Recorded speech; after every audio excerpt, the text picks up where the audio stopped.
You cut carbs to lose fat, but what if everything you've been told about low-carb diets is completely backward? Most people think low-carb works because you eat fewer calories, but the real mechanism is far more fascinating. The truth is, your body has two primary fuel sources, and the switch between them changes everything. Let's start with glucose, the sugar that powers your brain and muscles when you eat carbs regularly.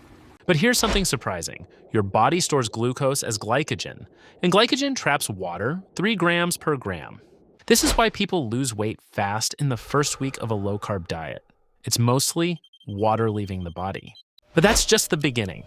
The real metabolic shift happens when your glycogen stores are depleted. When carbs are no longer available, your body enters a state called ketosis, and this changes everything. Your liver starts converting fat into ketone bodies. These become your brain's new preferred fuel source. And ketones aren't just fuel.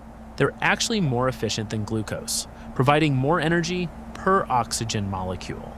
But here's the twist most people miss. Low-carb diets directly lower insulin levels, and insulin is the fat storage hormone. Imagine insulin as a key that unlocks fat cells to store energy. When insulin is high, fat burning is locked. By reducing carbs, insulin drops, and suddenly your fat cells are allowed to release stored energy back into circulation. This is the metabolic advantage. Not fewer calories, but unlocked access to your body's own fat stores. So when you eat fat on a low-carb diet, you're not storing it.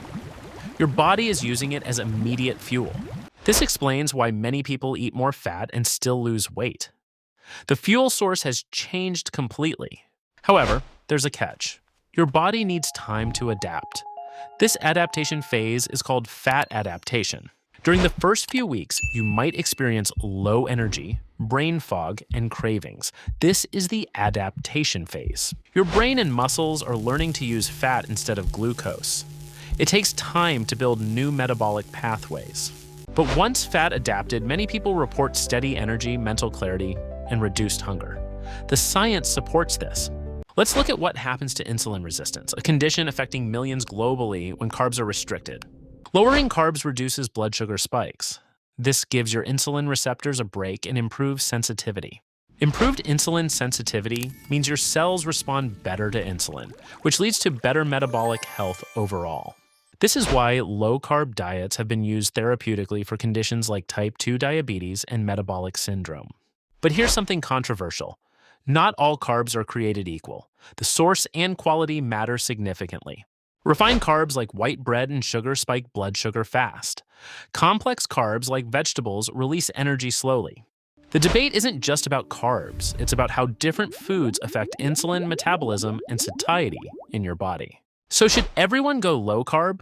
Not necessarily. The optimal diet depends on your goals, activity, and individual response. Athletes might need more carbs for high-intensity performance. Sedentary individuals might benefit more from restriction. The key isn't demonizing any macronutrient, it's understanding how your body responds and choosing accordingly.